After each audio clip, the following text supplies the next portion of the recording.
Yo, what's going down, everybody? Welcome to Show Me the Meaning, Wisecrack's movie podcast. Well, show me the meaning. With Ryan, Austin, and Reilly. Everybody, we'll show me the meaning. With Austin, Ryan, and Reilly. All right. Woo! This podcast is all about family. In case anybody wanted, it's always been, always has been, always will be about fucking family. And that's why we're talking Fast and the Furious today. We're not talking Birdcage anymore. It's Fast and the Furious, right? Because what franchise better exhibits what family is than cons robbing? Actually, there's probably a case to be made for that, but we'll talk about that another time. First, we got to talk about what we're talking about today. I'm Austin Hayden. I'm joined by the Show Me the Meaning crew. We've got Ryan. What up, film fans? And we've got a special guest this week. It's Reilly Anspaugh. What's up, Reilly? Hi. Thank you guys for having me. I'm so excited. Thank you for coming. Okay, so Reilly, like if you were just meeting someone for the first time and you were at Soho, you're at Soho Club, all right? Oh my god. Yeah. Okay. And someone is like, okay, Reilly, give me the elevator pitch on Reilly Anspaugh. Can you give us who and what is Reilly Anspaugh? Well, I mean, like, how long is this elevator ride? Are we going 1 floor? Are we going 10 floors? Fast. It's it's the Willy Wonka elevator. I mean, shocking in this town. I'm very different. I mean, no one's ever seen anyone like me. I'm an actor. I'm a writer. I'm a comedian. And so I think that's what really separates me from the crowd. So that's what's pretty exciting. I do a little bit of everything. And I mean, like, this is something that's been true about me since I was conceived, is I am annoyingly obsessed with anything Nathan Lane touches or is in. And that I when I told people I was coming on to talk about this show, they're just like, you get to talk about The Birdcage for an hour? I'm like, sure do. That is such, I mean, the elevator pitch is like all of that plus Nathan Lane. Nathan Lane obsessed. Okay, yes. Absolutely. How many times have you seen The Producers is the question, right? Oh, I mean, I couldn't even count that. And this movie, I feel, I was trying to think about like the first time I saw this movie, and it's the same with The Producers. Like, I feel like I have always seen it. I have always known it. I can't remember a time where I didn't have it in my brain. Yeah. Wonderful. Well, if people couldn't pick up on the hints so far, we're going to be talking about the 1996 classic farce, The Birdcage, directed by Mike Nichols, written by Elaine May from the amazing improv duo of Nichols and May, adapted from the Franco-Italian film My French is Fucking Horrible, but I'm going to do my best, La Cage aux Folles. Yes. That was good. Okay. I have no idea. I mean, for someone who has a PhD in French philosophy, his French should be a whole lot better. But, well, that's all right. That's neither here nor there. But it stars Robin Williams, Nathan Lane, of course, Gene Hackman, Diane West, Callista Flockhart, Dan Futterman, and Hank Azaria. Basically, in this classic farce, what you get is gay Miami drag club owner Armand and his partner Albert pretending to be straight in order to impress their son's in-laws to be. But the kicker is that this soon-to-be father-in-law is not just anyone.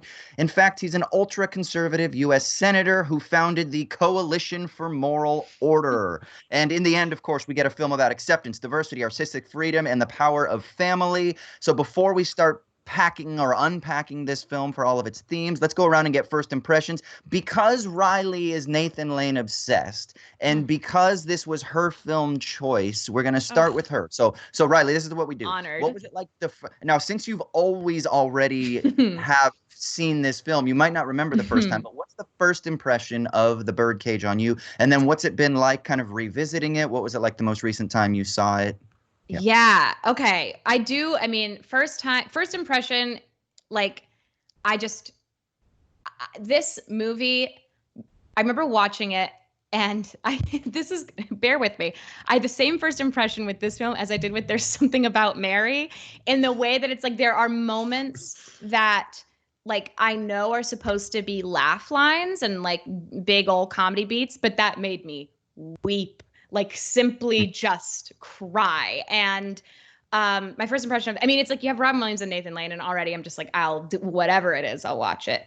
But like, I think what struck me the first time I watched it, and what strikes me every single, and I've seen this movie, I know every line of this film, I've seen it more times than I can count, is how, for such like, you know, a 90s stereotype role, like Nathan Lane especially, it's so human and so like he's such a clown, but he's like a tragic clown, and it's so, I mean, it's just like he's heartbreaking, and like that I just remember is very striking to me, and I think like if there wasn't that element to this, it wouldn't, in my opinion, it wouldn't work as well, because there's such a groundedness that he brings.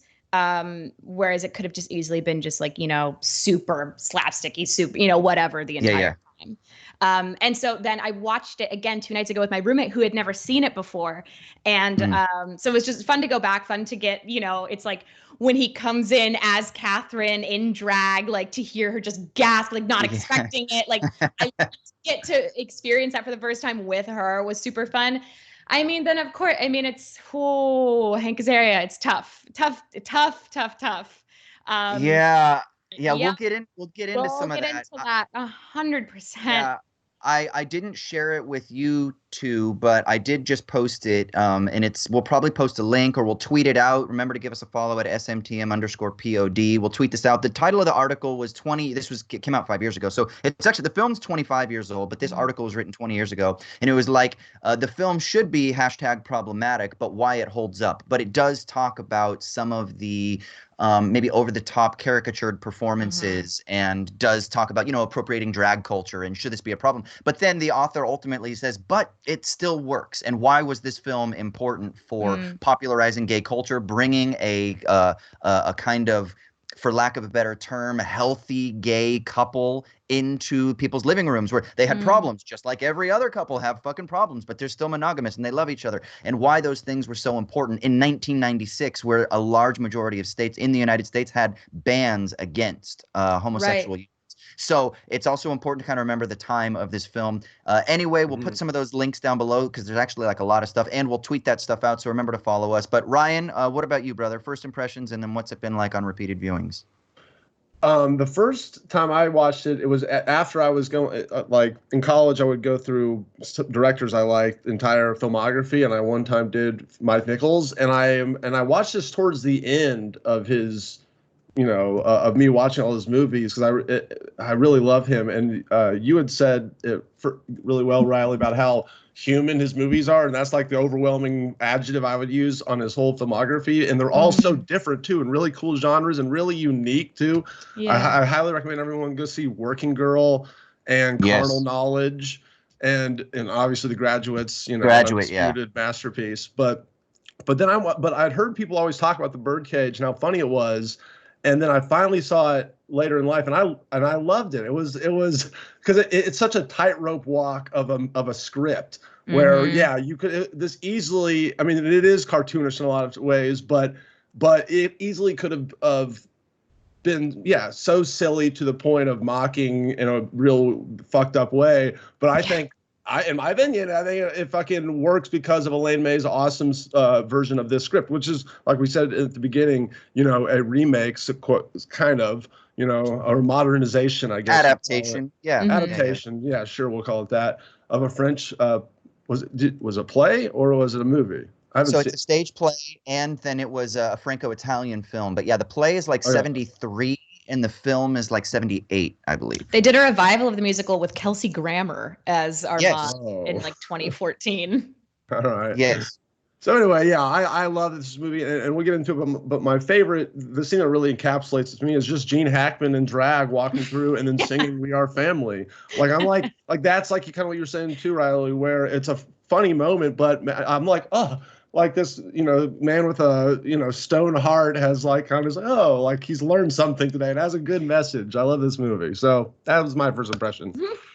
Yeah, so my first impression, it's so funny. I've only seen this film twice. The one time when I was a fucking teenager, and then now. And the first time that I saw it with my mom, and I didn't remember much about the film except for it was, for lack of a better term, very camp and very Mm-hmm. flamboyant. That's all I remember. If you would have asked me about The Birdcage, that's what I would have said. I would have been like, oh, I don't remember. I just remember Nathan Lane and Robin Williams. I didn't even remember that Callista Flockhart, Gene Hackman, Diane West. I didn't remember anybody else. Hank They're Azaria. I didn't awesome remember in it. anything. I just remember those two. And I remember their performances being big, and I remember it having heart, but I remembered it being really fun and kind of Mm-hmm. like Priscilla, Queen of the Desert, is how I would Sure. have thought about it. And then I remember that my mom fucking loved it, and I Hmm. remember her laughing her face off watching it, and that's what I remember. So that was Huh. my first impression of it. It's through the eyes of my mother, and we grew up in the theater. Like I don't have a memory of time when I wasn't on stage or involved in the theater, right? So for me, this was also like a very sort of important piece because it was just a film about people in the arts, right? So that's another reason. So I remember it through my mom, her eyes. So then watching it last night, it was really kind of fun because I got to kind of put meat on the bones of this skeleton that I had carried Mm. with me for all of these years. And it's fun, it's interesting. My partner did come out at one point and was basically like, "Is this a little bit caricature-y?" You know?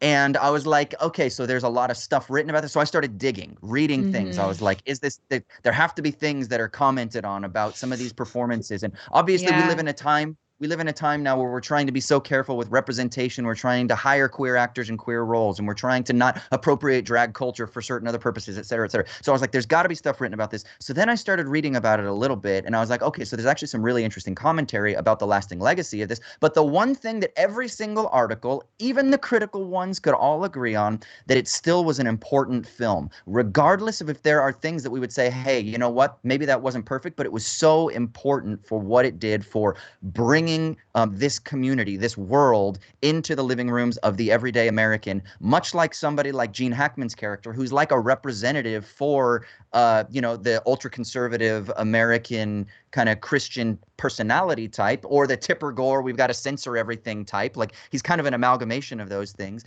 and how it is important to be like, hey, guess what? I know you have these presuppositions about certain people that you might not be familiar with, but you too are part of the family, right? Hmm. And so there's kind of, I don't know, there's a really Oh sweet yeah. message. I will say I did think it kind of ended on a weird note. The ending kind of just came out of nowhere. Like I Yeah. thought, because it was a farce, I was expecting a little bit more like Gene Hackman's wig was going to fall off and the news reporters were going to chase him, or they were going to like something. I was waiting for one more Mm. like foil in the plan, and that didn't happen. And then all of a sudden the credits just start rolling, and I was like, wait, what the fuck? I was Yeah. like, okay. So I was a little confused. I was like, that kind of snuck up on me. It felt a little anticlimactic, but overall, obviously enjoyed the film, and there's tons to talk about here. I think it's also interesting that Chivo was the DP, so there's stuff we can talk about in terms of the setting, the lighting, how it was actually shot with some of the longer takes, and then of course I think just set design is fantastic, costumes, all kinds of stuff we can talk about. Not to mention fucking performances. So we'll do that, but of course we gotta pay the bills. So let's do a little bit of selling our souls a little bit. All right, but before we continue, you know what we got to do. We got to give a shout out to our awesome sponsor, Storyblocks. Look, Storyblocks is the complete stock solution, providing an unlimited library of over 1 million plus royalty-free, high-quality video, audio, and images through cost-effective subscription plans. They have subscriptions for every budget, so you can choose a plan that works for you based on the selection that they offer. And they also always have a constant, expanding, changing rotation of stock footage to help creators tell their unique and authentic stories. Restock is their commitment to increase representation in stock media by hiring creators from marginalized communities to create content that is more reflective of the diverse world that we live in. I use Storyblock. Wisecrack uses Storyblocks. Use frickin' Storyblocks. They got everything you might need. Soundtracks, they've got images, they've got videos, they've got effects if you're using fancy graphic stuff. Head over to storyblocks.com/wisecrack and you can learn all about what they've got to offer. That's storyblocks.com/wisecrack, or you can click the link down in the show notes. All right, back to the show.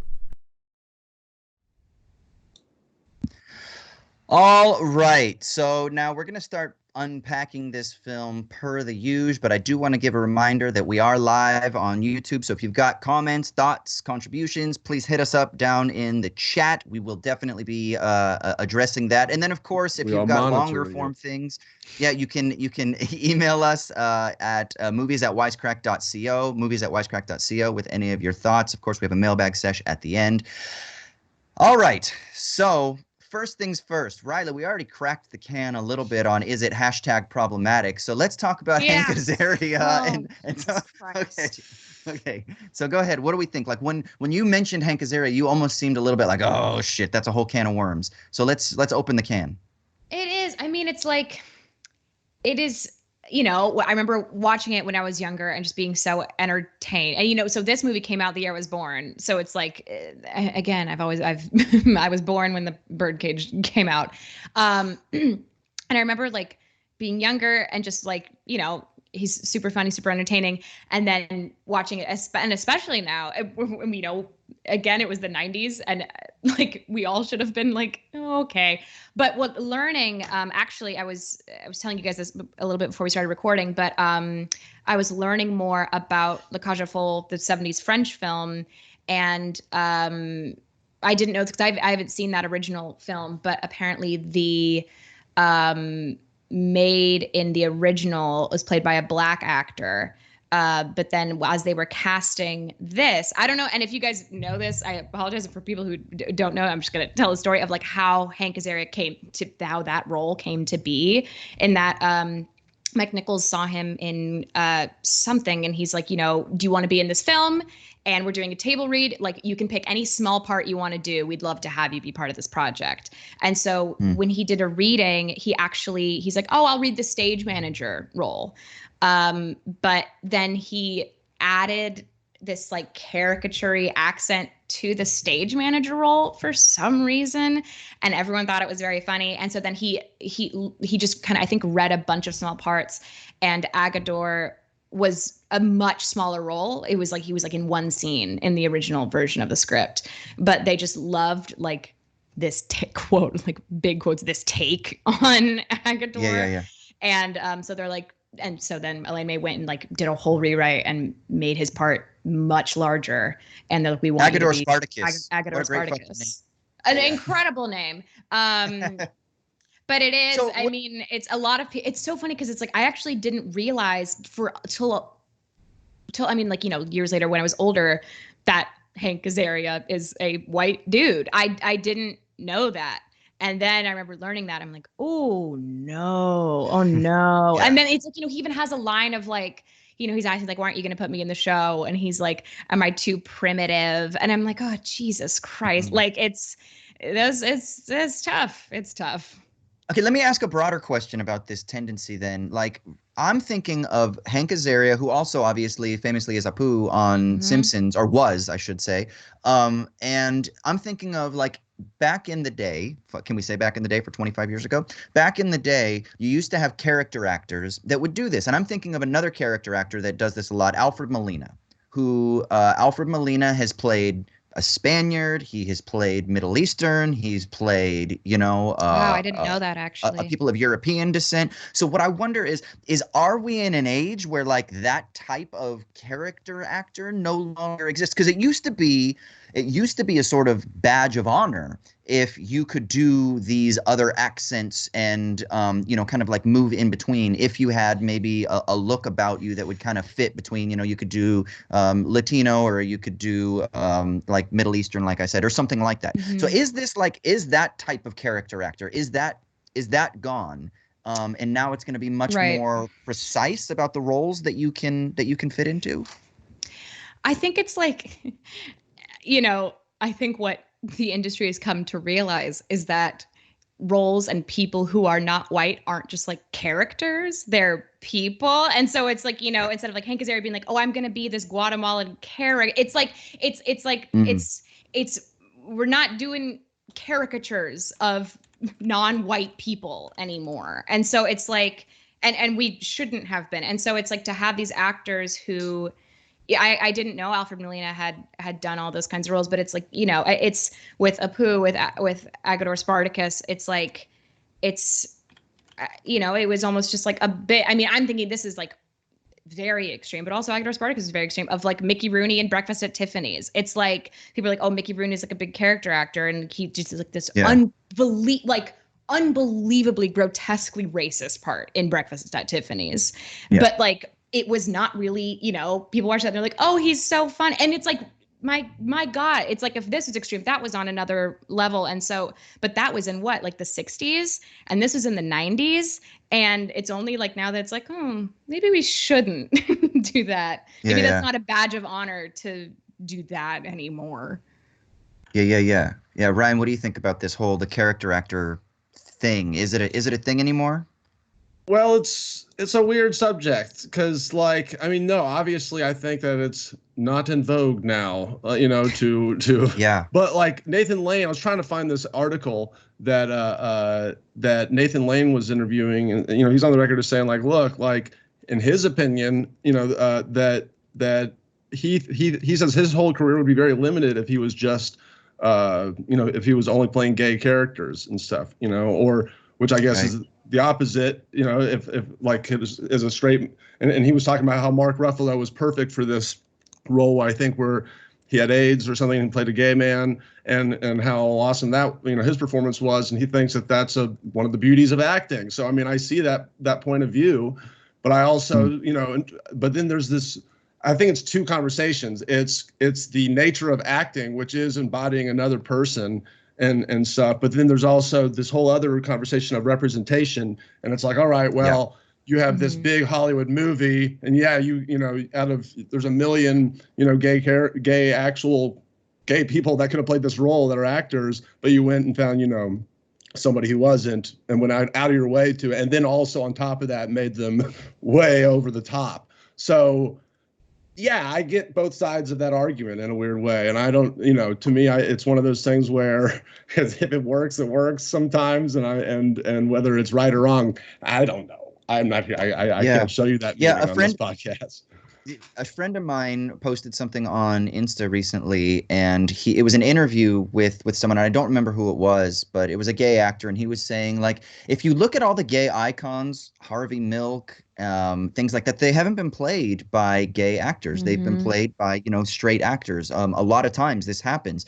And he was like, it's a lot of actors don't come out in Hollywood because when you come out, you get cast as the gay character rather than being like, yeah, I'm gay, but can you just fucking cast me as the dad, or cast me as the guy, or cast me as the person, the fire person, whatever the fuck it is. Like, just cast me. It doesn't have to be you're casting me as the gay friend all the time. And a lot of times that does kind of hamstring a lot of people in their abilities to actually engage in this artistic craft. So there is like a lot of stuff going on here. And I will say, like, I mean, I recently was auditioning for a Sarah Kane play, which she's one of my favorite playwrights ever, if you know Sarah Kane. It was a play called Cleansed. Anyway, there are a lot of, like, there's like trans characters, there's queer characters in the play. And when I was sitting down with the director, they were talking to me about one role, but then they were like, look, if for some reason we find you fitting for another role, would you be interested? And then he said, but first, do you identify as queer? And I was like, I actually loved it because it's this really like reputable theater company that is trying to make sure that they are elaborately expressing and representing adequate to what the script demands. And I was like, listen, I don't identify as queer. I've never lived as a queer man. I was like, so it wouldn't even be fair for me, even if I could say in all my philosophical, and we had like a lovely philosophical chat about how I think everybody is actually queer and I don't believe in, you know, whatever, and binaries and stuff. Like, I was like, but I've never lived that. I don't carry that weight at all. And I have not lived in that community. And so I was like, it wouldn't even be fair for me to do it. And he's like, that's wonderful. That's great. And so stuff like that, I think, is actually really important. And I don't know, I kind of feel like, if it goes for like a straight actor playing a gay role, I feel like that's vastly different than a gay actor playing a straight role, because we have decades and decades and decades where we've been able to do that as a straight man, where I've been able to play the gay role, but it hasn't worked the opposite way. And so I'm kind of like, you know what, even if it tilts the pendulum a little bit in the opposite direction, I'm kind of okay with that for now, taking a step back, as we say in activist circles, right? I'm kind of okay with taking a step back a little bit. I don't know. It doesn't really bother me too much. I don't know. Yeah. Reilly, you're an actor. You am. Vibe with that? Yeah, 100%. I mean, it's like representation fucking matters. Like, you know, I actually saw a great a wonderful clip from the Sarah Silverman podcast, the Sarah Silverman show today, about non-Jewish actors playing Jewish roles, and how, like, she's like, with these, for example, like Catherine Hahn is going to play Joan Rivers, and like with Rachel Brosnahan as Maisel, and XYZ, on and on and on. Like, she's like, these in her words, she's like, these actors aren't doing anything wrong, but you have all of, similarly with like all these big gay icons, you have all these like, especially like iconic like Jewish roles for Jewish women, all being played by non-Jewish actors. And that it's like, that's one thing when it's like, oh, just being Jewish is part of who they are. But then it's another thing that's like, it's like being Jewish is their life. That's like their identity. They really live in like, I am a Jewish woman. And for it to consistently not be played by any Jewish women is, she's like, that's just frustrating, especially, she's like, then it's like, sometimes people get into the stereotype of like, a kind of like New York-y accent, or like heightened things, maybe like heightened like Yiddish or whatever. She's like, it's just really frustrating. And so she's like, I'm not saying, she's like, because then she also said the same thing. She's like, yes, we're acting, but also, especially right now, representation really, really matters. And I would love to see more Jewish women playing Jewish roles. And so it's the same kind of thing. It's like, if an actor, like, especially, with all these like you were saying, that it's like coming out can really like hamstring you. It's like, oh, well, now I'm going to be typecast as XYZ. That doesn't happen with straight actors. It's not like, oh, well, I'm straight, so I'm only going to be playing these straight roles. Like that doesn't happen. So it's like, yeah, we do it. We need things. We got to change some shit. Speaking of casting, so apparently it was supposed to originally be Steve Martin as Armand. And then Robin Williams was supposed to play Albert, but Robin Williams had just come off of doing Mrs. Doubtfire, and he was like, I'd rather play a more subdued character. Can you imagine if it was Steve Martin and Robin Williams? It would have, one, just a different comedy dynamic, but I think the fact that Nathan Lane comes in there, who is a queer man himself also, I think it actually adds a lot of, well, you were talking about like the humanity of it, the sensitivity, even though Robin Williams is a brilliant actor. And I'm not saying that he wouldn't have been able to like bring the pathos. I'm sure he would have. There's something about the way that the casting works here and just Robin Williams as the kind of subdued. I love watching Robin Williams as the non-zany character. Oh my God. I love him in those roles. But so that's kind of really interesting too. That was it a scheduling conflict, or what was it that caused the shift? Do you know? I do, because I was just listening to Nathan Lane talk about this. In that, Robin Williams was like, I just came off doing Miss Doubtfire. I don't want to do like back-to-back drag roles, and he was more interested in playing like the straight man. And then Mike Nichols saw Nathan Lane in a Neil Simon play, and he went and he like approached him after the show. And Nathan Lane talks about how like before the show started, he looked out into the house and saw Mike Nichols and was like, oh, fuck me. And he approached him after, and he's like, hey, I'm doing this film. And he's like, I'm directing, Elaine May wrote it, Robin Williams, Gene Hackman, are you in? And he's like, I'm in. Like, what are you talking? Was that even a question? And so he's like, I want Nathan Lane to do it. But then Nathan Lane was like, there's a scheduling conflict, because he was set to do the revival of A Funny Thing Happened on the Way to the Forum around the same time that filming was supposed to start. And so he had to pull out of The Birdcage. He's like, I can't do this anymore. I'm contractually obligated to be in this other thing that I agreed to before this. And so they started looking for different people to play Albert. But Mike Nichols kept coming back to Nathan Lane. He's like, I just can't, it's you, like, it's no one but you. Is there any way you can move your schedule around? And so they made it work. And I think it's just, especially like to be, because this was the role that launched Nathan Lane's film career. He was already like a very well-known, like, Broadway actor, but like to be, the fact that both Robin Williams and Mike Nichols they weren't pushing to have like another big movie star at that time, that they're like, and Robin Williams, who was already mega famous then, to put Nathan Lane, like a much less known actor in terms of like the Hollywood world, up with Robin Williams, in like this queer film in the 90s. Like that was such a huge gamble that like that I think that was just such faith in the casting and the story and everything about it that then just like launched Nathan Lane. Then he got Mouse Hunt after this. Yeah. That really solidified his career in Hollywood. I loved Mouse Hunt. Come on. Hey, Ryan, what is your, I mean, since we're kind of talking about a little bit, at least here, tangentially, we're talking about Mike Nichols here. I mean, Mike Nichols is known not only as being a great director, but one of the reasons he's known as being a great director is for getting the best performances out of people, right? I mean, he's one of the granddaddies of improv too, you know? Mm-hmm. That's right. Yeah. I mean, he and Elaine May had an improv duo, a comedy duo together for years on Broadway. That was Elaine and that was Nichols and May. So yeah, absolutely. He's a Second City guy from what I remember. Is that right? I think he believe you're right. Yeah. Yeah, Second City in Chicago. So so we're talking about like building the foundations of what we understand as contemporary comedy today, right? So but what do you think? What do you think about Mike Nichols? I mean, I clearly love the shit out of him. And he, I mean, obviously, okay, The Graduate was such a big movie at the time. It not only, you know, if anyone who hasn't seen it, it just, it has, for one, the Simon and Garfunkel soundtrack was like the biggest soundtrack of the world at that time. But, you know, really, it's one of those generational films, people call it. It encapsulates kind of a feeling people had at a time, which you don't have very many of those in any given generation. I think maybe like Fight Club for the 90s is one of those or something, where it just kind of, you get a feeling of a whole mindset.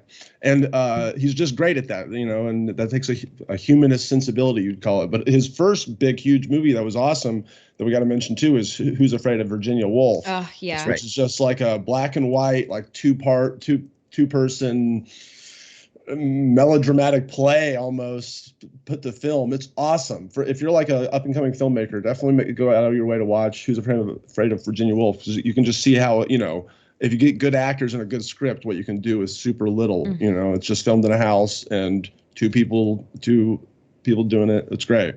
I want to say there's one other big movie that he made that I love, Postcards from the Edge, with Melanie Griffith and Meryl Streep about Carrie Fisher, I think, from Star Wars, and just how her like a messed up childhood or growing up with a mom who's a drug addict. That's a great movie too. I mean, yeah, all of his movies, like I said at the beginning, just are so different, but also are kind of these great character studies with really cool camera work and great scripts. So yeah. That's what I think. What do we think about? What do we think about the performances in this then? I mean, obviously we talked about the Hank Azaria performance, but, you know, Reilly was talking about, you know, the Nathan Lane character that everybody talks about in all the reviews about how it's big. It's a very big performance, but there's also those moments of just intense groundedness, for lack of a better term. And so the question is what is this film exploring through this type of performance? Is it that somebody is, go ahead. Yeah, Ryan. I was just going to say to me it's a satire, obviously, and I think I would put it akin to is like South Park, right? Which to me has very obviously insane characters and predicaments and situations, but also has a grounded heart at the center of it that makes you care about all this crazy shit. It's like, wow, you know, sometimes you're like, this stuff is so insane. I can't believe I give a shit about this stupid situation that it's in. So I think that he was going for a vibe that was very much making fun of the times of the 90s, you know, the kind of stuffy, like you said, Tipper Gore, conservative, like we got to save the children aspect, you know, we got to save the children from all these gay people, you know, we can't expose them to that, like that, you know, which was, you know, there was rampant homophobia in the 90s. I mean, that from as someone who, like, you know, grew up there, I just remember that there was a shift in the culture that I've witnessed in my lifetime of, you know, people calling kids gay and stuff at school. And we're way worse than that. And then to now how like that kid that would say that would just be run out of school, you know, and that's a good thing, you know. Right. So like so I think that this movie is a time of that period where Will and Grace was this big subversive show in the 90s because, oh, wow, they have gay characters who weren't gay, at the end of the day. But wow, it was groundbreaking for just them even, putting that on a network TV. So this was, I think, the same effect, which is just we're going to make this hardcore satire about, the conservatives and even the gay community too. But then also what's cool about it is that I feel like if you made that movie today, you would just go so hard on the conservative right or something to make it would basically just be like, look at these fucking stupid idiots at the end of the day. And how much smarter we are. Whereas I think what's good about Mike Nichols is he makes fun of them, but also, Gene Hackman's a human character at the end, and he learns something, and it at least shows that the people are human and can learn and grow, as opposed to being these just only buffoons that need to be taken down a notch. And we're gonna, stick it to them. Right. Because that's such a big theme, but that's not the heart of the story. The heart of the story is about like family and like what relationships do you value and like who are you and you're it's 100%.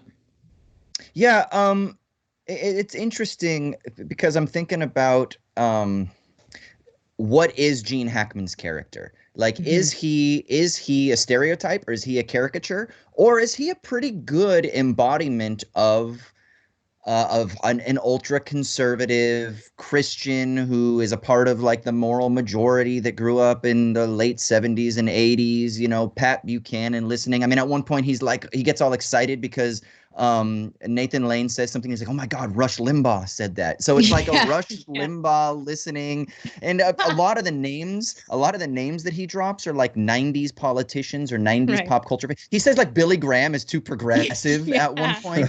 I'm like, okay. I'm like, that's fucking hilarious, right? So the question is he written with a sensitivity where he's still human, or is he too much of a caricature? Now, I grew up in an evangelical environment. I went for my bachelor's degree to a hyper-conservative evangelical university. My father is still a hyper-evangelical Baptist. So I have been in this environment. I have dated people in this world. I have gone to church with people in this world. He's pretty spot on. And I don't think it's like poorly represented. The problem is it might seem like he's the bad guy because that's how it's pitched in this film, obviously. But I don't think it's done unfairly. I think it's a pretty good representation of a certain type of political conservative in the United States. And then I think with Nathan Lane, like, yeah, there's a little bit of an over-the-top performance, but at the same time, there is such the humanity when Nathan, what's Nathan Lane's character? I totally forgot. Albert. When Albert sits there and is like wearing the pink socks after. Oh my God. Yep. Right? He's done this amazing. He's done a great job of passing as straight, and then he sits there and he corrects how he's sitting and he fumbles a little bit, and then he's got pink socks on. And it's like, I'm doing my fucking best, but I just had to have a little bit of a pop, right? Don't we have a little bit of a color accent? And they look at him like they're disappointed in him, and he is crushed. And at that point, you're like, okay, so this person is not a caricature. This person is not some sort of persona, but this person has layers and layers in depth, right? And that scene is very tragic and heartbreaking because that is my favorite scene in the entire movie. That just like the shot of him coming in the door. I mean, for just the acting in those like 2 minutes alone, without saying a word, of like him coming in. Yeah. He starts walking how he naturally does, and then stops himself and like is trying so hard, sits, crosses, like readjusts. My heart breaks every single time. And it's like, because then, oh my God, he's like, I so badly wanted to impress you and wanted to, help you. But then of course you still get the laugh. It's like, it's so grounded. And then he just goes, but you hate me. Yeah. You both hate me. And then he leaves. And it's like, and then it just like that still makes me like, it makes me cry, it makes me laugh. That moment. And then the scene of him and Robin Williams, bus stop where he's like, I'm going to the cemetery with my toothbrush. And then Robin Williams meets him there and he gives him the palimony agreement. And the two of them just like really recommitting to each other. And that moment, like just those moments in the whirlwind of like how broad this is, those ground the whole film for me. That and oh my God, that and then like when Robin Williams when he tells Val, the son, who I think is the main villain of the movie, Val sucks. But oh my God, he sucks. But when the fact that he put his family in that position in the first place is super shitty. Yeah. Horrible. Like so shit. Horrible. Like we know Gene Hackman's an asshole. We know he's an idiot. We know he sucks. He's in love. Like he's ruining everyone's life. He is like, it's just ridiculous. Right. It's like when he's telling Robin, like when he's first, when like they're redoing, or he's like when he's telling him that they need to redo the whole house, and Robin Williams is like, "What are you talking about? Like, no, like this is art. Like, what do you mean?" And then he like he like smears the foundation off of his face. Oh, that's on the wall, and then he's like, "You just need to send Albert away." And he's like, "What the fuck?" And Robin Williams is about to leave, and he's like, I know who I am. Like, fuck the senator. I don't care what he thinks. Like, that was a good scene. Oh, fantastic. Val is the villain of the movie. He is a piece of shit. Can I say, like when I think of this movie, a scene, I wouldn't say it's my favorite scene, but it's such a subversive shot, and I can just see Mike Nichols laughing while he's editing it, is when Val's introduced to the movie. And, you've been introduced to Robin Williams, Val comes in, he's this young hunk, and you like think that Robin Williams is just like his boy toy, and then it's his son, Yeah, it's brilliant. He totally makes you like, he makes you think that. Even the way that he touches his chin. Such a yes. Oh, it's so good. And the hair, fantastic. Oh, it was such a brilliant intro. So and then, like having the difference, like you have the white wine chilling in the fridge. I only drink red, and so do you.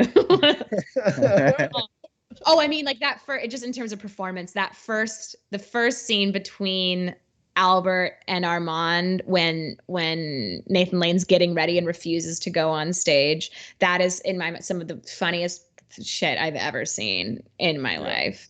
Oh my God. Okay, then let's talk real quick. Favorite scenes, favorite sequences. Is there a moment where, I mean, you just did, Reilly. It's the one where Albert pink socks, the suit, pink socks. Yeah. Ryan, is there a favorite sequence? Is there something that stands out? Like now that you've just watched it kind of on like a refresher, is there something the next time someone says the birdcage that's going to fucking stand out most to you? It was the ones I've already said, with Gene Hackman singing "We Are Family" and just how tender of a funny, weird moment that is. And then the one we just talked about where Val all of a sudden his son. But then I will also mention just the opening shot and like the big drone in on the birdcage. That's with "We Are Family" playing. Mm-hmm. That's a fun intro to a movie, mm-hmm. Like you're just it gets you pumped. I guess obviously using that song is cheating because it's so fun, but it's great, and it ties. Real quick, I want to jump into the chat real quick. I don't know if I think it's supposed to be Dread Angel, but it's DR3AD_ANG3 and then L, so I'm assuming it's Dread Angel, says, are they serious when they say straight people don't get typecast? I was saying, and I think what Reilly was saying, not that straight people don't get typecast, but don't get typecast as straight.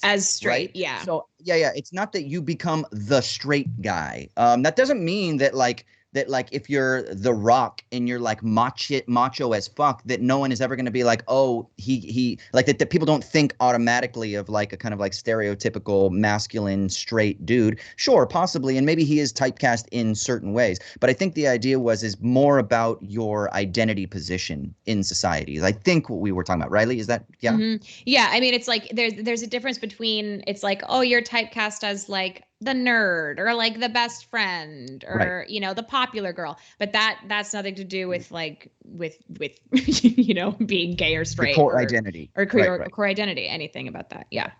Okay. And then real quick, Anonymous says, hey Wisecrack, your videos inspired me to declare philosophy as my major. Thanks, a-holes. Well, first I want to say yes, I apologize, and you're welcome at the same time. And then secondly, JK, but any advice coming out to my parents as a philosophy major? Don't. Just say that you're doing law. And then what? That's your advice? Why? Say you're doing English or something. Yeah, you're doing English literate. No, I'm kidding. Just say it. Philosophy is one of the most hireable professions because they score consistently. Philosophy majors score consistently across the board on the tests at an average clip at a higher rate than every other major. Philosophy is becoming more important these days in terms of like tech ethics and technology. But if you're going to do philosophy, definitely try to do something that's also more hands-on, maybe like computer engineering as a minor, something where you can do where you can put yourself into the market. And I hate speaking like this as a radical lefty. It hurts my heart to say to condescend to the market, but condescend to the market by doing tech ethics or like, you know, do work on like digital management or communications or something like that. And then that'll help. But do it. Philosophy is a great major. So, okay. So a couple things I did want to ask. This is a farce. And we talked a little bit about how it's like satire and it's kind of slapstick and over the top. And I was wondering, I don't think you can make a farce in 2021, 2022. Can you remind me the definition of that word? Because I know that and satire are different, but it's like, give me an example for the people out there. Like satire is like an intentional effort to draw attention to like contradictions in society, right? It's meant to mimic and kind of expose certain elements of a culture, society, subculture, whatever. A farce tends to use physical comedy, slapstick, and things like that. So it's a little bit more, I would almost kind of call like an innocent form of comedy. A lot of physical comedy. Like one of the most famous plays, and they did, I think John Ritter was in a film adaptation of it. It's called Noises Off. It's like people coming in and out of doors at the same time. Like I'm looking for Ryan, Ryan's looking for Reilly, and I come into a door and I'm like, Ryan, have you seen Reilly? And you're like, no, I'm looking for her. And I'm like, oh, I just saw her. She went around this corner. And then I go in this way. And then Reilly comes up to me and Reilly's like, oh, Reilly, have you seen, or Reilly's like, Austin, have you seen Ryan? And I'm like, and then like the phone rings and I pick up the phone and then it's Grandma. And Grandma is like, oh, Reilly, hold on one second. And then like you step out and then Ryan comes in right at that moment. It's like that. It's kind of like silly, goofy, a little bit more physical comedy, really fast and snappy and things like that. I'm realizing that what I do in my videos is a farce, apparently. You do. I'm a farcician. You definitely have farcical elements. A farcician. But like, do you think we can make these? Like, are we too jaded? Like, I was wondering, like, are we too like we've gone through ironic detachment and farce is no longer funny for us because we need like heavy hitting things. Yeah. And if it's just Hank Azaria tripping in the kitchen and falling over, we don't laugh at that anymore. I disagree. I think that farces are exactly what we need right now, and everyone's looking for a good old, just simple laugh. You know, at least with their entertainment, not like everything. You know, they don't have to take anything seriously. But for some things, they would like to just, yes, let's laugh at each other and have a good old time and no one take it too seriously. Is I think a desire in way more people's minds than it probably comes off as. But you're right, it is hard, and it's hard to do it right. And it's so yeah. What do y'all think? Yeah.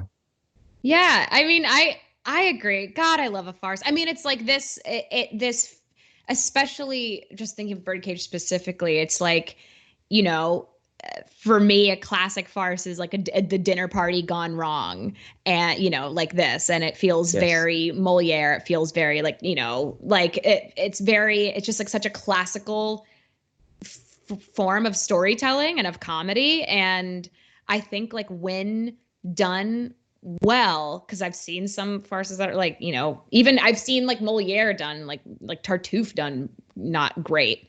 But like when farce is done well, it's kick ass and it's so funny. Like, but it's like to find that sweet spot. And I think that's for me why this movie works so well. It's like you have the farce, you have the big broad comedy, but you have the heart to it. And I think like if there isn't for me at least, if there isn't the heart, then it's not funny.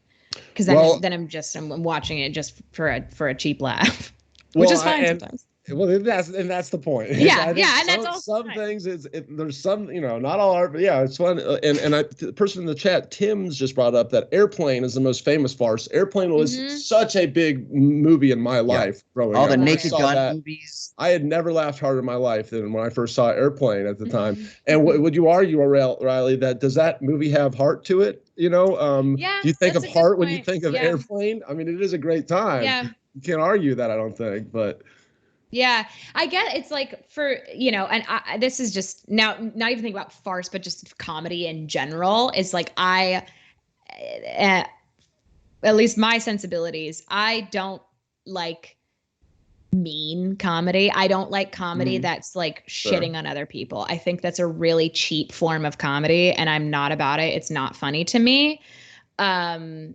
And if you want an example of Reilly's sensibility of comedy, go to her Twitter page, and there's a gummy bear conversation that she has that is her pinned tweet. And in this gummy bear conversation, there is nothing mean. There is no mean comedy. It is wholesome. I mean, listen, as fuck. I am not a wholesome comic by any means. Comedy that's just insult comedy, stuff like that. That it's like it's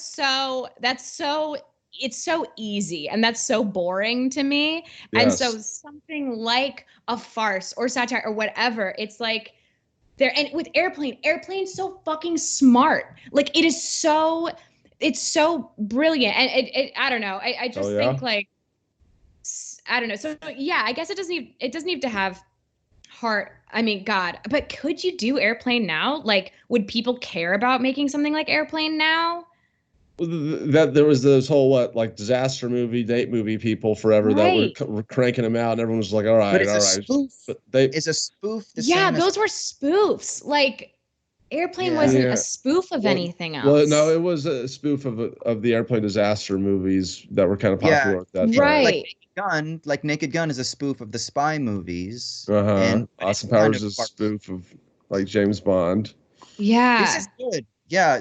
If people That's really interesting. I've never thought about this. Yeah, I know. The difference between a spoof and a farce, and has the age of the farce, is it gone? Yeah. Okay. So because I hope not too. It's too good. It is good because it's called Show Me the Meaning. I got one thing that I definitely have to bring up, and I don't know if you noticed it, but so there's a bit where Armand goes to visit Val's mother, and Albert comes with, and Albert's waiting in the waiting room of this office space, and the secretary is reading, Nietzsche. Now, clearly that's a choice that Mike Nichols is like, you are reading a book by Nietzsche. It could have been anything. Why Nietzsche? And does it have something to do with the change of the title from in the French, it's translated into English as like the crazy cage, right, to the bird cage? And I have an idea, and I found a quote from Nietzsche where he talks about a bird being let free, right? And so Nietzsche's famous for like the death of God, that, the structures that once kind of told us or destined us to live certain ways, that's kind of fallen apart, but nevertheless the shadow is still cast on us, and we still live as though there's some sort of structure. And then of course how terrifying it is to realize that we don't have any structure that's grounding us, but that there's just like this unbounded potency of freedom, right? And so here's a small little quote where he says, "Oh, the poor bird that felt itself free and now strikes against the walls of this cage." So is there something about the title of The Birdcage as being like restriction in society? And are Armand and Albert, are they birds that are trapped in this cage? But then once freedom is opened, there's that difficulty of flying, and what does that mean to be free? And what do we think? Like, is there something there? Am I reading too much into this? Is there something about the title of The Birdcage that's important about freedom and not being shackled by like the bars of society? Or is it just cool because in a birdcage you can kind of stand there and you can do like a cool pole dance in between the bars, and that's the name of the nightclub? Like, what do we think?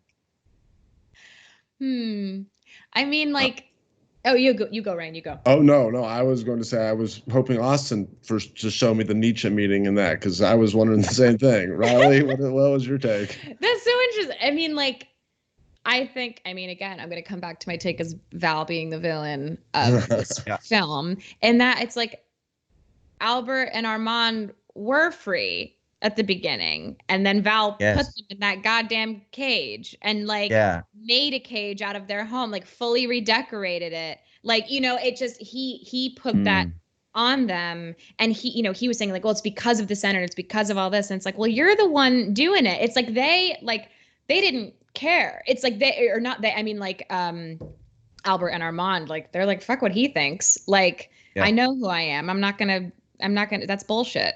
But Val is the one putting that on them. And so it's just, it's like in this theme of family, and like for the family member to be the one who puts you in that cage, for the family member, for like your son to be the one who's like, well, because I love this person so much, I'm gonna, like almost break the entire family, bring them down and restrict it in such a way that it could all fall apart for my own needs. That is an interesting, I think you just showed everyone the meaning there, Reilly. Thank you very much. But it is funny when you think about it, how just the love quadrangle, or however you want to call it, like everyone is doing something because they love the other person, and getting the other person that they love to do something because of it, like, and so at the end of the day, obviously it starts with how rigid Gene Hackman's character is, but you're right, other people along the way could have put their foot down and said, no, this isn't right, but they all did it because they loved another person, and that's just a beautiful I don't know. Yeah, it's like throughout. It's it's family. It's all relationships. It's like what do you value? Who do you like? What relationships do you value? Or like what is important to? What is the most important thing to you? And so, I mean, there's even a moment where like Robin Williams says it very clearly. When he's telling Val that like that Albert is gonna stay and try and play it straight or whatever, and he's not gonna go away. And Val's like, what the fuck? And he's like, it came down to Albert or your mother, and I chose Albert. Like it was it's that simple. And like Val can't really wrap his head around that. But then like, he ends up telling his birth mom to come. And so then it's like that who he doesn't know, who he hadn't met until that night. And so it's like that idea of him having this nuclear hetero family was more important to him than his actual like, parent. And so it's like it's just watching, especially for Val, it's like all these different shifting priorities and shifting relationships. Whereas like for Albert and Armand, like Albert, I think it has the purest sense of like, I love my family. I'm gonna do whatever they need, even though it's gonna hurt me. And so it's he'll leave, he'll try and play straight Uncle Al. That whole sequence is great too. I'm just like, how about them dolphins? And then like walk, it's like you pierce the toast, that whole thing. And that, or then coming in drag as Catherine is him being like, I love you so much, I value you, so I'm gonna do this for you, even though it's like Val's worst nightmare. But he does come in and saves the day, doesn't he? So. And then all the shit that he said, as he's like playing along, that sequence is great too, of like him talking to Gene Hackman at dinner and just spewing out all of these like grotesque, hyper conservative talking points, and Gene Hackman like eating it up, and Val just being like, you shouldn't talk about things you don't know about, and Gene Hackman's like, your mother's a very intelligent woman. So good. All right, I say we go ahead and wrap up the discussion there. It's a great freaking movie. It's one of those ones that, what did I read? I read, it was put as like, if you think about queer struggles as like laying down bricks, this film exists along this pathway that is still being constructed many miles back, but that its legacy is important and for what it does. So not only is it important, maybe socially, culturally, but also it's fucking fun. The performances are great. The direction is great. Obviously, go check out Mike Nichols' filmography as well. So we'll go ahead and probably wrap the chat up there. And then what we got to do now, of course, is we got to dip into the mailbag real quick. So if y'all out there have thoughts about The Birdcage, about its lasting legacy, if you have thoughts about anything we talked about in the past, Nightcrawler, Pan's Labyrinth, fuck, we even talked about Mother in our inaugural episode. I don't give a shit. If you have thoughts about stuff we have covered, fucking email us at movies@wisecrack.co, or you can call us at 1213-534-8807. That's 1213-534-8807. You can leave us a little voicemail. We're going to turn to a voicemail right now. Roll it. Hey, Wisecrack crew. This is Sterling from Illinois. I just finished your episode on Nightcrawler, and I'm going to keep this short. What do you guys think of the idea of Lou, the main character, as the embodiment of corporate personhood, taken very literally. Oh no! Well, thanks, y'all. Have a good day. Is it cutting in and out? Okay, so it's a it real probably short cut out for us, but maybe not for the streamers. But it was a short question, yeah. Okay, basically, is Lou like the embodiment of corporate America, right? Or like the embodiment of the business personhood. Corporate personhood, like Mitt Romney, like corporations are people, man. Like, is Jake Gyllenhaal the embodiment of the Mitt Romney corporations are people, man? Is he a human or a corporation as human, essentially? Yeah. Right. Okay. Ryan? No. Well, I mean, that's not what Mitt Romney meant by that. But in terms of it, like you could say, he's just driven for this just completely almost nihilistic, greedy, drive that he has, and he'll do absolutely anything to get that. But I mean, corporations don't go around, willingly murdering people and stuff. Well, okay, I guess you can make an argument. What? I'm just saying they try to do, if they're going to do illegal things, they at least try to hide it more. I mean, which I guess this guy's getting away with it. So fuck, man. Maybe this analogy doesn't work at all, and he's right. But yeah, I'd say that's the main difference. He literally says he hates people. Okay. Yeah. And so do corporations hate people? I mean, I guess they are completely driven by just making themselves bigger, so they care about only themselves. Sure. So, I mean, you can make that, but usually, and then I guess you could say like they're trying to make their customers happy, which he is at the end of the day. Like, the people that he makes this stuff for, they are happy with his products.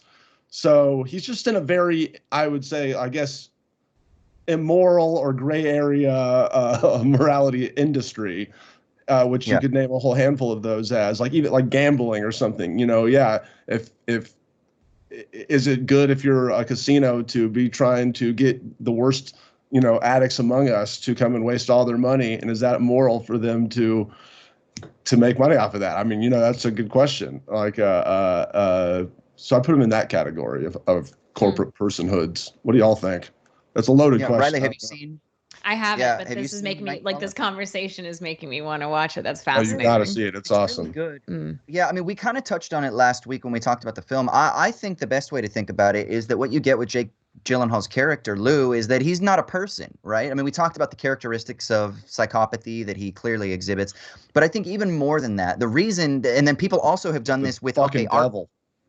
People have also said, like, are corporations persons in the legal sense, and if so, do they exhibit the characteristics of psychopathy? And there is actually some like sociological research that's saying, well, if corporations are persons, then they're psychopathic because they exhibit all these characteristics. But here's the thing I would say, without getting too much into that, there's literature out there. Fucking do the research, as the kids say these days.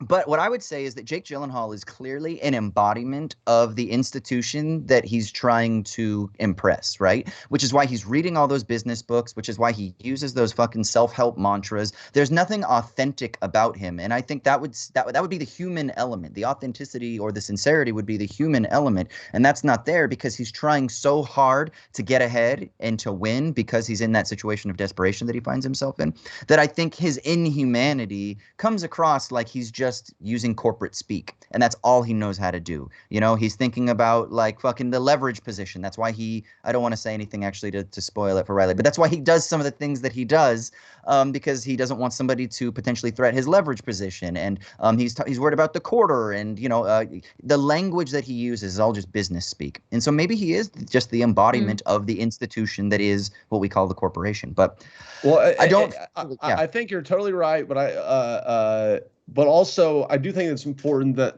in relation to the news media, right? Like, and how manipulative it is, right? And so I think that those two things together make the movie so interesting. All right. Yeah. We can.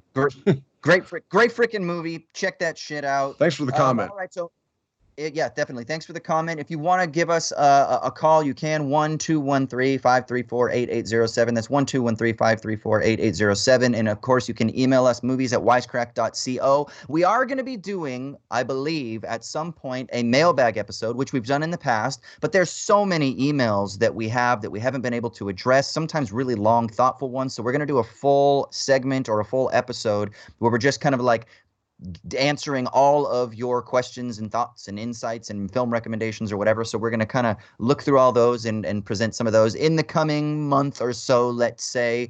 We also want to give a shout out to our other podcasts at Culture Binge, The Squanch. Go check those things out. They're fucking great. And of course, we have to thank Reilly for coming and joining us.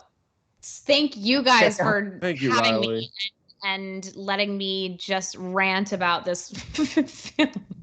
This was a very interesting conversation. Yeah. Thanks for choosing it. I would have never chosen this film because I just wouldn't have thought about like it being like for our episode or for our show to like pull it apart. But I'm so fucking glad you did. That's why we need to kind of like look in places that would be unfamiliar maybe. But yeah, bring the farts is what I'm so yeah. Oh man, yes.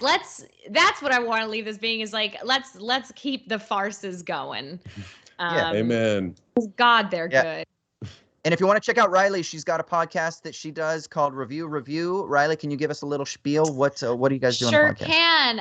It is a long-form improv-based podcast where we review just about anything from all the corners of the internet. We got Amazon, TripAdvisor, Yelp, etc., etc., and I co-host that with Jeffrey James. So REVIEW, REVUE on the HeadGum Network.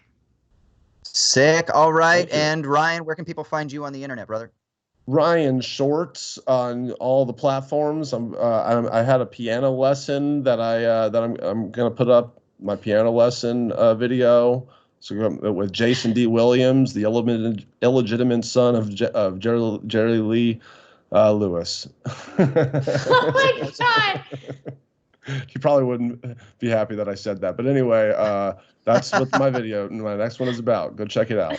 All right. And Reilly, what about your socials? You got anything you can plug? Oh, goodness. You can find me Reilly Anspaugh on Instagram, ReillyAnspaugh, and Reilly Coyote on Twitter. Awesome. I'm Austin Hayden. Find me on Twitter, Insta, all the places. You know the thing. Ryan, send us out, brother. Everybody, we're Show Me the Meaning. Yeah.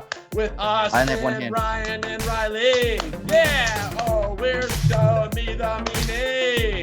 Woo. With Austin, Ryan, and Reilly.